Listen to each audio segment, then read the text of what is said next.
Assalamualaikum warahmatullahi wabarakatuh.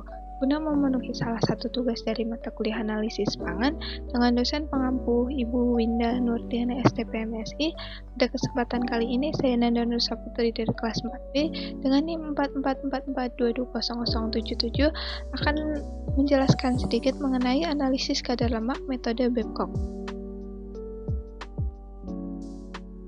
Sebelumnya kita ulas sedikit mengenai lemak atau lipid. Lipid sendiri merupakan senyawa organik yang bersifat nonpolar dan tidak larut dalam air tetapi larut dalam pelarut nonpolar seperti ether, kloroform, dan juga benzena. Penyusun utama dari lipid sendiri adalah trigliserida.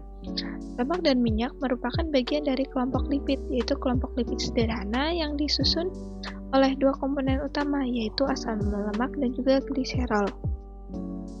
Lemak dan minyak dapat dibedakan dari wujudnya pada suhu ruang, di mana lemak akan berwujud padat pada suhu ruang, sedangkan minyak akan berwujud cair.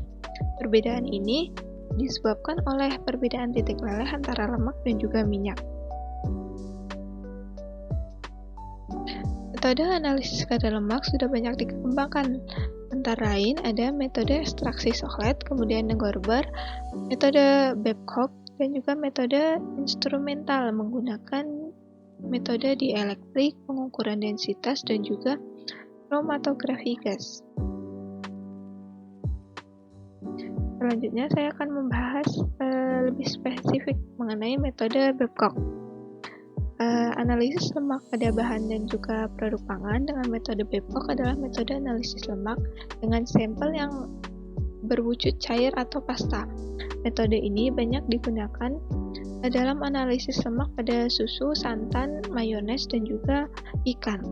Prinsip dari metode ini yaitu lemak dari bahan akan diekstrak dengan merusak emulsi, misalnya pada susu, atau merusak jaringan bahan pada bahan segar seperti ikan segar dan juga olahannya menggunakan asam sulfat pekat yaitu H2SO4 yang dikombinasikan dengan sentrifugasi dan juga pemanasan.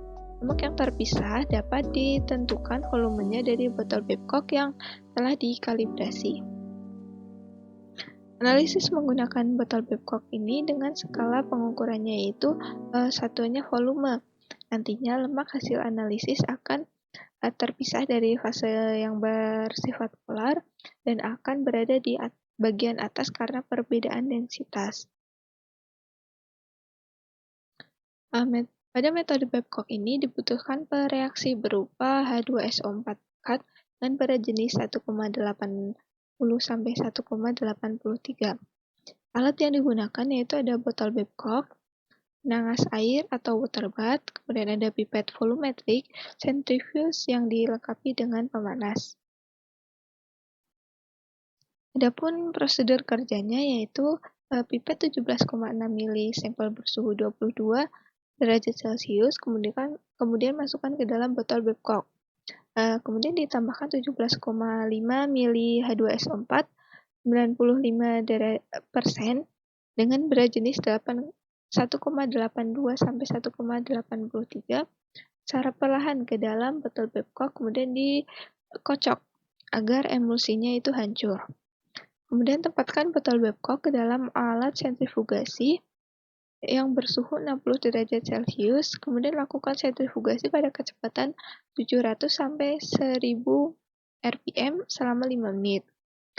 Kemudian ke dalam botol Babcock ditambahkan air panas sampai batas skala bawah, kemudian disentrifugasi lagi selama 2 menit pada suhu 60 derajat Celcius. Setelah itu ditambahkan air panas kembali sampai lemak cair terletak dalam leher botol atau kolom yang berskala. Selanjutnya disentrifugasi lagi selama 1 menit pada suhu 60 derajat Celcius. Kemudian botol Babcock ditempatkan dalam penangas air dengan suhu 55 sampai 60 derajat Celcius sampai batas skala teratas berada di bawah permukaan air. Kemudian dibiarkan selama 5 menit. Yang terakhir, ambil botol dari penangas, kemudian ukur tingginya komponen lemak yang terbentuk di bagian atas botol.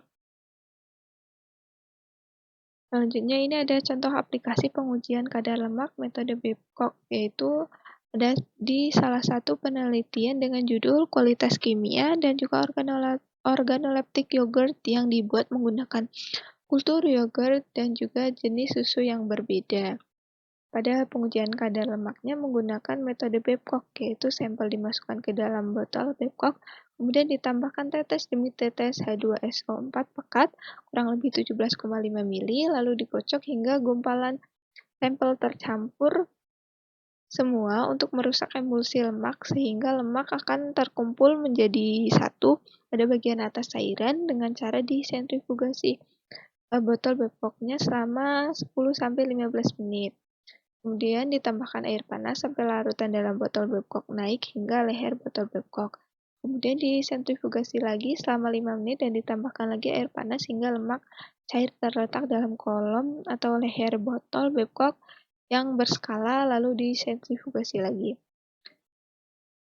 Kemudian botol Babcock dimasukkan ke dalam air hangat dengan suhu 55-60 derajat Celcius selama 3 menit atau lebih. Kemudian keringkan botol Babcock dan ukur kolom lemak dari bawah sampai meniskus atas dengan batas pengukur kapiler.